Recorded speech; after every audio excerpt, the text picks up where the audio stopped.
اگر ایسا نہیں کرو گے تکن فی الارض فساد کبیر، تو دنیا کے اندر فساد پھیل جائے گا، طرح طرح کی برائیاں پھیل جائیں گی۔ اگر اخلاق کو ترجیح حاصل نہیں ہوگی تو پھر آپ دیکھتے ہیں کہ اپنی نگاہوں کے سامنے آپ خود اپنے سماج میں مشاہدہ کرتے ہیں کہ اگر ایک آدمی ہے جس کے پاس دنیا کی ساری نعمتیں ہیں لیکن اخلاق نہیں ہے، برے اخلاق کا حامل ہے، بے راہ رو ہے، تو یہ ساری نعمتیں اس کے لیے وبال جان بن جاتی ہیں اور ان ساری نعمتوں سے وہ ہاتھ دھو بیٹھتا ہے، اور نہ تو اس کے اس دنیاوی اسباب سے نہ تو اس کو خود فائدہ پہنچتا ہے، نہ تو اس کے بال بچوں کو فائدہ پہنچتا ہے، نہ اس کے گھر والوں کو فائدہ پہنچتا ہے۔ لیکن ایک اچھے اخلاق کا حامل نوجوان ہے، ایک اچھے اخلاق کا حامل مرد ہے، تو وہ اس کا فیض اس سے سب سے پہلے اپنی ذات کو ملتا ہے، اس کے بعد اس کا فائدہ اس کے گھر والوں کو ملتا ہے۔ گرچہ ایک بھوک صرف جو ہے کھانے کی نہیں ہوتی ہے، اشتہا صرف جو ہے مال و دولت بٹورنے کی نہیں ہوتی ہے، خواہشیں اور بھی ہوتی ہیں، تمنائیں اور بھی ہوتی ہیں، اور جو ہے آرزویں اور بھی ہوتی ہیں، ان کی تکمیل اچھے اخلاق سے ہو جایا کرتی ہے۔ اچھے اخلاق کی وجہ سے آپ کا گھر جنت نظیر بن جائے گا، اور برے اخلاق کی وجہ سے وہ جہنم میں تبدیل ہو جاتا ہے۔ کتنے ایسے لوگ ہیں جن کی اولاد بدخلق ہے اور وہ تمنا کرتے ہیں کاش کہ اللہ تبارک تعالیٰ نے بے اولاد رکھا ہوتا، کاش کہ اللہ تبارک تعالیٰ نے ایسے بیٹے بیٹیوں سے نہ نوازا ہوتا۔ میرے بھائیوں اور دوستوں، کیوں یہ نعمت زحمت بن جاتی ہے؟ دنیا اولاد نعمت ہے، تب نعمت ہے جب یہ اچھے اخلاق کے حامل ہوں گے، تب جب ان کا کردار اچھا ہوگا، جب ان کی تربیت اچھی ہوگی، تب یہ نعمت ہے۔ اور اگر ان کا اخلاق صحیح نہیں ہے، ان کی تربیت صحیح نہیں ہوئی ہے، یہ صحیح روش پہ نہیں ہے، تو پھر یہ وبال جان بن جاتے ہیں۔ اسی لیے اللہ تبارک تعالیٰ نے ایک جگہ انہیں نعمت کہا اور قرآن میں ایک جگہ انہیں آزمائش اور جو ہے فتنے کا ذریعہ بتایا ہے اور اس سے متنبہ رہنے کی تنبیہ کی ہے۔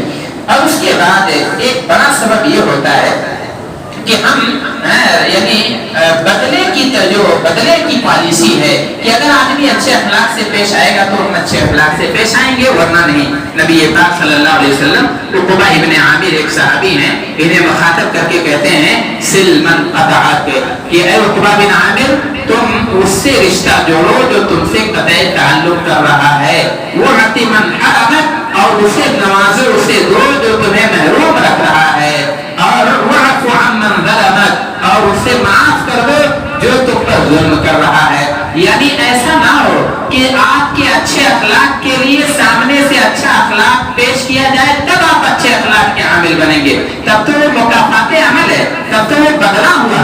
اچھا اخلاق تب ہے جب آپ ایسے رشتہ داروں سے تعلق بنانے کی کوشش کیجئے، ایسے دوستوں سے رشتہ جوڑے رہنے کی کوشش کیجئے جو آپ سے دور بھاگنے کی کوشش کرتے ہیں، جو آپ کو ہدیے اور عطیہ نہیں دیتے ہیں، آپ جو ہے آپ کو جو ہے اچھے اخلاق سے پیش نہیں آتے ہیں، خندہ پیشانی سے آپ سے ملاقات نہیں کرتے ہیں، آپ ان کے ساتھ بدخلق مت بنیے، آپ ان کے ساتھ اچھا برتاؤ کیجئے۔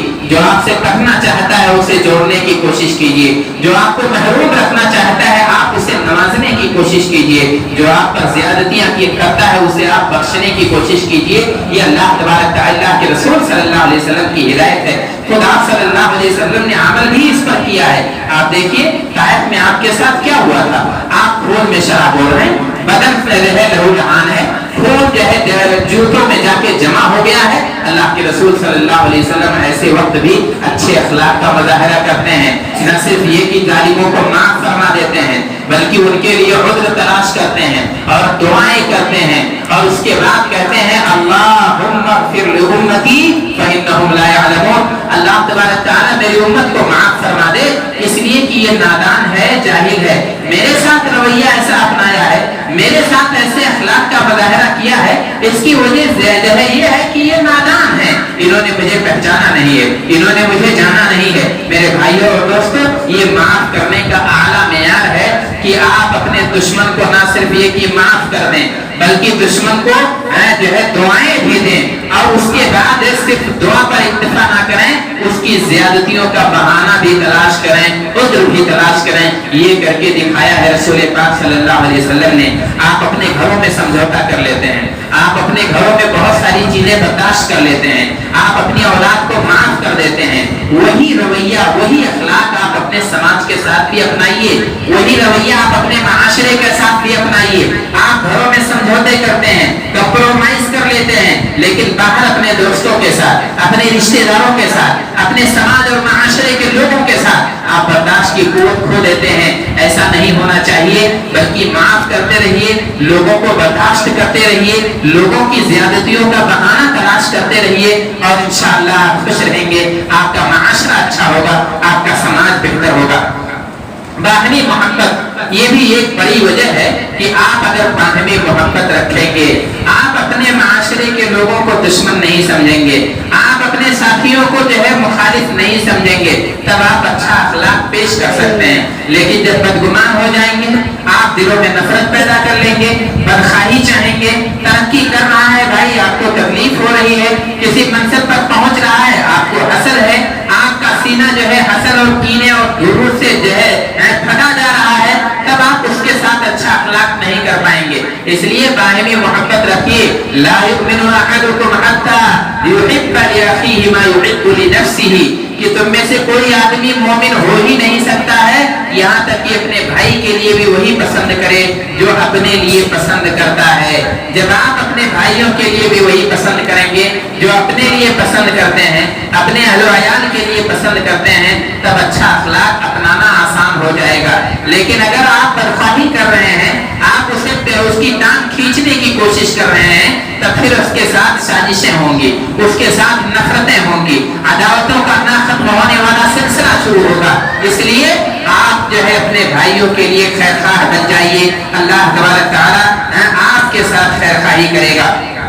اور اس کے بعد جو ہے آپ یہ سوچئے کہ ہماری منفعت اور ہمارا نقصان ہمارے سماج کے ساتھ جڑا ہوا ہے۔ اگر آپ کا معاشرہ ترقی کر رہا ہے، آپ کا سماج قوی ہے، تو آپ بھی مضبوط مانے جائیں گے، آپ کا دین بھی مضبوط مانا جائے گا۔ لیکن اگر آپ کے معاشرے کے افراد کمزور ہیں، جنہیں آپ کمزور کرنے کی کوشش کر رہے ہیں، اگر یہ بدحال ہیں، پریشان ہیں، اگر یہ بد اخلاق ہیں، اگر یہ جاہل اور نادان ہیں، تو پھر آپ کا سماج کمزور ہوگا، آپ کا دین کمزور ہوگا۔ جب کمزور ہوگا تو آپ کے دین پر لوگ ٹوٹ پڑیں گے، آپ کے سماج پر لوگ ٹوٹ پڑیں گے، اور بے فائدہ لوگوں کی کبھی جو ہے اللہ تبارک تعالیٰ نے پائیداری نہیں دی ہے۔ اگر آپ اپنا وجود باقی رکھنا چاہتے ہیں تو آپ مفید بننے کی کوشش کیجئے۔ جو چیز بے فائدہ ہوتی ہے وہ دنیا کے نقشے سے ہٹا دی جاتی ہے۔ تو آج اگر ہم دیکھیں تو ہمارا سماج بے فائدہ نظر آتا ہے، ہم سے نہ تو اختراعات اور انکشافات ہو پا رہے ہیں، ہم دین میں نئی نئی چیزیں کرنے کے عادی ہیں، لیکن دنیا میں جہاں نئی چیزیں پیش کرنے کا مطالبہ تھا، جہاں اس پر ابھارا گیا تھا کہ آپ نئی نئی چیزیں پیش کیجئے، دنیا کے اندر نئی ٹیکنالوجیاں لائیے اور طرح طرح کی چیزوں سے جو اپنے سماج اور معاشرے کو مضبوط کیجئے، وہاں ہم کہیں نہیں ہیں، وہاں ہم غائب نظر آتے ہیں۔ اس لیے ہماری عزت لوگوں کے دلوں سے کم ہو گئی ہے، اور ہماری وقت اللہ تبارک تعالیٰ کے یہاں بھی ختم ہو چکی ہے۔ میرے بھائیوں اور دوستوں، تو ہمیں یہ سوچنا چاہیے کہ منفعت ایک ہے، اس قوم کی نقصان بھی ایک، اور جو ہے ایک ہی سب کا نبی، دین بھی، ایمان بھی ایک۔ فرقہ بندی ہے کہیں اور کہیں ذاتیں ہیں، کیا زمانے میں پلٹنے کی یہی باتیں ہیں؟ آپ لڑ کے ترقی کر سکتے ہیں، آپ اپنے بھائیوں پر اپنی توانائی صرف کر کے بلندیاں حاصل کر سکتے ہیں، ہرگز نہیں ایسا ہو سکتا ہے۔ اس لیے آپ اپنے سماج کے لوگوں کے ساتھ اچھا سوچیے اور ان کو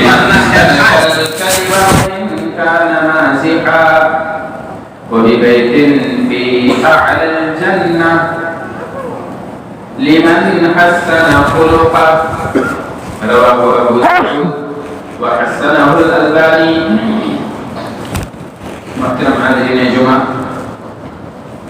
عزیز بچوں، میری ماؤں اور بہنوں، اللہ تبارک تعالیٰ کی حمد و ثنا اور اس کی بڑائی و بزرگی کے بعد درود و سلام کو جناب محمد رسول اللہ صلی اللہ علیہ وسلم کی ذات اقدس پر، کہ جن کے واسطے سے اللہ تبارک تعالیٰ نے اپنا دین ہم تک پہنچایا ہے۔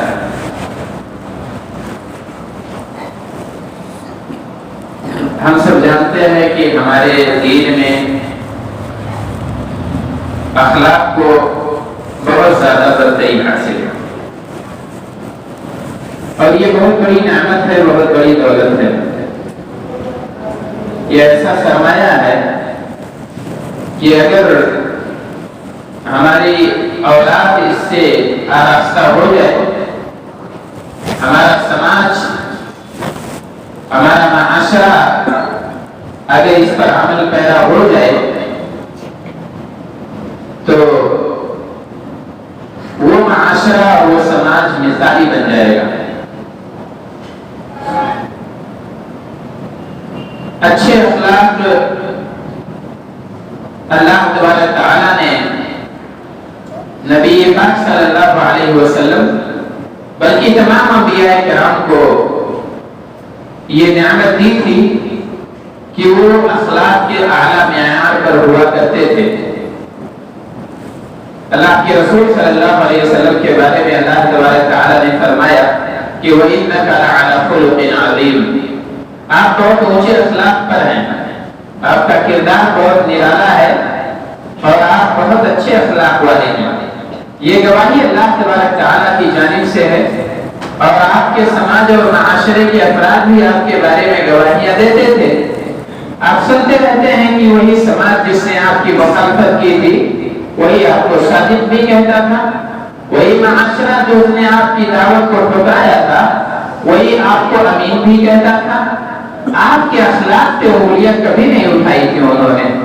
آپ کو پاگل تو کہا تھا، آپ کو مجنون کہا، دیوانہ کہا، شاعر کہا، جادوگر کہا، نہ جانے کون کون سے الزامات لگائے، لیکن اللہ کے رسول صلی اللہ علیہ وسلم کی اخلاق پر کسی نے انگلی نہیں اٹھائی تھی، اس لیے کہ اللہ کے رسول اخلاق کے اعلیٰ معیار پر فائز تھے۔